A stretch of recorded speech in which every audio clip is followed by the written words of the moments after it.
जो बोर्ड नेक गला बनाएंगे हम उसको, उसकी चौड़ाई हम 3.5 रखेंगे, ठीक है। और एक निशान और लगा लेंगे 3.5 पे।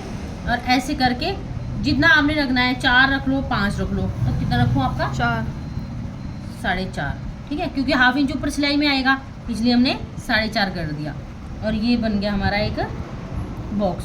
बॉक्स के बाद इसको हम ऐसे हल्की सी गोलाई देंगे, ठीक है। और ये हमारा जो है बोट नेक गला, ये चौड़ाई इसकी जो है 4.5 रखी है। हाँ जी, और लंबाई भी 4.5 रखी है। हाँ जी। अच्छा, ना चौड़ाई 3.5 है, 3.5 लंबाई थी? 4.5 है। अच्छा।